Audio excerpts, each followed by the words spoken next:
with another update. No vinyl in this one. This is some other formats. I've had some of it sitting around for a month or two now, and just hadn't had time to show it. I'll get back to vinyl probably next couple days, but for right now I got some CDs, cassettes, yeah, we'll see what we get to. Playing in the background, this is the Chariot with Everything is Alive, Everything is Breathing, Nothing is Dead, Nothing is Bleeding. One of my all-time favorite albums. Killer mathcore from Georgia. Josh Scoggin, formerly of Norma Jean. Yeah, probably one of my favorite things he ever did. Super solid metallic mathcore. Yeah, solid state, 2005, can't beat it. First track playing right now, Before There Was a Land, there was Douglasville. I point that out because this first band is a mathcore band from Douglasville, Georgia. Excuse me. This is Ladybird with I Feel Nothing, I Exist Nowhere. I think I got this in late December. It was after I put out my year-end list, so this definitely wouldn't have been on it. Like I said, Ladybird is a mathcore band out of Georgia. They absolutely fucking destroy. 6 tracks on here. Simple label, simple cassette, nothing on the B-side. I can't tell you how many times I fucking listen to this thing. I love this thing that I almost dropped and landed in my lap, thankfully. But yeah, awesome fucking release. Very simple J-card. Just the artwork, track listing, and credits on the inside. I think it's the band's first proper release. There was an EP a couple years ago, a couple tracks here and there, and then this, which came out last year. Found this band because of the homies Christian and Levi at the Mathcore Index. Shout them out again. But yeah, that's how I found out this band. Listen to their awesome podcast, which you should be listening to also. You can find it on iTunes, Mathcast. But yeah, that's Ladybird with I Feel Nothing, I Exist Nowhere. Sure, fucking check them out. You can download this on Bandcamp. Good shit. I think there's still cassettes available, if I'm not mistaken. Moving on from something some of you might not know to something all of you should know. This is Judas Priest Metalworks, 1973-1993. It's a compilation, if you didn't gather it as much. It's a Goodwill pickup. Pretty fucking stoked. 2 discs, chock full of Judas Priest radness. For like $1, I think. And look up there. What's cool about this compilation is that all the tracks were handpicked by the band, and there's explanations of why they were picked by the band members. Really fucking cool. Yeah, fucking dope. Because you know Judas Priest just write those fucking bangers. The Hellion, Electric Eye, Painkiller, Screaming for Vengeance, You Got Another Thing Coming. I kept this in my fucking car for a solid month. Just listening to it through and through. If I'm not mistaken, this is an actual 93 version, not the repress from the 2000s. Could be wrong, but I'm pretty sure this is an OG. It's fucking phenomenal. Love Judas Priest, one of my favorite all-time bands. And having all these bangers on one tight little package, can't beat it. So yeah, Metalworks, 73-93, Judas Priest. Can't fucks with it. The next one I kind of wish I hadn't fucks with. Shopping in Goodwill through the CD section, and I see a Metal Blade logo. So I grabbed the fucking CD, not even looking at what it is, not knowing what it is. Get to the car and I see this artwork, and I'm confused. I have heard of Mortification before, but I've never actually listened to them. And I think I picked the wrong album. This isn't god-awful, but it is not good. Since buying this, I've listened to some of the band's earlier stuff. This came out in 99, 98, something like that. And yeah, this is weird. It's odd. not what I was expecting from the logo, and the artwork just doesn't fit at all. But odd. The band definitely has some good material, but this isn't some of my favorite that I've heard. This probably end up going somewhere, or it's just sitting on my shelf. Fuck, I don't know. There was one song that I really liked, but I don't remember which one it was. Yeah. Again, there's been a lot, so I'm not tripping over it. It was a blind grab just because of my loyalty to Metal Blade, for the most part. The album's called Triumph of Mercy, by the way. I don't think I even said it. I'm just bitching about it. But yeah, had that. Not bad, but not. Yeah. Next up, this was a fun fucking grab at Goodwill.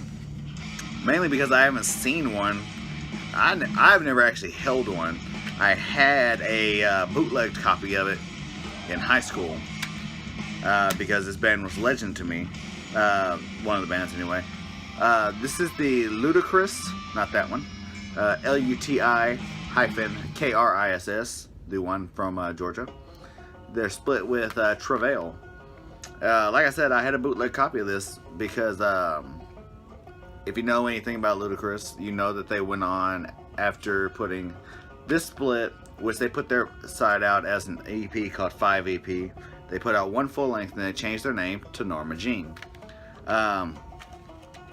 Josh Scoggin, the entire band, I believe, is the same. They dropped their DJ sampler, and I think the bassist left in between this and changed the name to Norma Jean, I think. Yeah. Like I said, I've never actually seen one of these or held one. My copy was a CDR with Luti-Kriss written on it, and I was fucking stoked because these are not easy to find.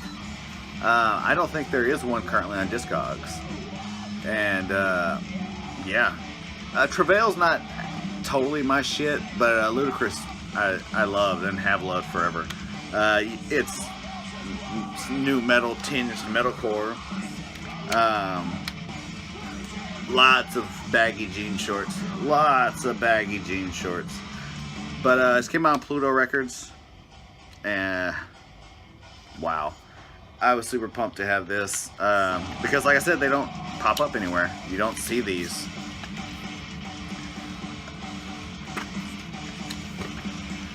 You can't hold these apparently. Lyrics there. How fucking 90s that picture is. This came out in 99. Because Luti-Kriss put out the 5 EP in 2000. Yeah, something like that. Yeah, this was interesting. Travail's not bad, but they are more of a rapcore nu metal band. They're from Texas. And it's not totally my shit, but again, something you couldn't pass up. I want to meet the motherfucker that donated this to Goodwill and shake his fucking hand and ask if I can see the rest of his CD collection. So that's that one. Moving on to a CD I've been needing to rebuy forever. I lost my copy back in high school. This is Deftones with Around the Fur. This is the band's second album. It came out in 97. And features the hits My Own Summer, Shove It, Rickets, Around the Fur, Be Quiet and Drive Far Away, Lotion, Labia. I fucking love this fucking album. It bounces around from being my favorite to being my second favorite, depending on my mood. I've always loved the artwork. I love that the picture was just taken at a party. I think that somebody interviewed the woman on the cover a couple years ago. But yeah, like I said, I've been needing to rebuy this for a long time now, and finally found it for $1. There was no way I was gonna pass that up. Again, photos are very fucking 90s. Fucking great album. I've always loved Deftones. They're one of my favorite bands. And Around the Fur is fucking great. I need to buy the vinyl here soon. Amazon's got it for like 13, 14 bucks. I should really fucking do that. But yeah. Deftones, sophomore album. Fucking dope. Of course, it came from Goodwill. Probably came from the same dude that traded that Luti-Kriss album. Yeah, really fucking dope album. Really glad to finally have it again. This has also been in my car for 2-3 weeks now. And that's all the music. But before I end this, I want to talk about some books that I picked up recently. This first one right here. This is Frederick Backman. Not really sure he's Swedish. It's probably Bachman. He wrote one of my favorite books a couple years ago called A Man Called Ove. And it's the story of a man not in the prime of his life who is... Just read it. It's great. They made a movie out of it last year. Fucking great movie. Fantastic adaptation. But this was his follow-up to A Man Called Ove. It's called My Grandmother Asked Me to Tell You She's Sorry. And I had not started it, but I'm interested in it. It is about a 7-year-old girl going on 8 and her relationship with her grandmother. I'll read this little passage on the back because it made me laugh, and the reason I bought it, other than it being a Frederick Backman book. Elsa is 7 years old and different. Her grandmother is 77 years old and crazy, as in standing on the balcony firing paintballs at strangers crazy. I need this. It's sure to be funny. It's going to be great. Frederick Backman doesn't write bad books. It says here, firmly in league with Roald Dahl and Neil Gaiman, a touching, sometimes funny, often wise portrait of grief. Sounds great. Can't wait to bust into it. We'll hopefully be doing that on vacation soon. I also picked up this. This is Hidden Figures by Margot Lee Shetterly. As you can tell, this is the movie version. This is the story of the 3 African American computers who worked at NASA and helped get the U.S. into space. Engineers, computers, and just geniuses. They did make an Oscar-nominated movie out of this, as you can tell right here. Taraji P. Henson, Octavia Spencer, and why did I lose her name? Lost her name. Janelle Monáe. Sorry. Yeah, really great movie. I haven't read the book yet. I'm going to. All 3 of these books are very, very new, and so I haven't gotten to them yet. But I'm going to. Yeah, really excited to read this also because I love the movie, and I love stories of the space race. It's great. So yeah, I'll be getting into Hidden Figures very soon. And the last book I have here, I've literally read nothing about this book. It has been made into a show on Hulu that I've also not read anything about because I haven't started it yet, and I don't want to know a fucking thing going into it. So I'm not sure if I'm going to read the book first or watch the show first, but one of the two. This is Margaret Atwood's The Handmaid's Tale. I hear nothing but fantastic things about this show, and I've heard only amazing things about this book. So I am definitely going to break into one of the two very soon. Yeah. It's not in great condition, but a lot of my books aren't. It's well worn, as they say. Yeah, like I said, know nothing about the show, know nothing about the movie.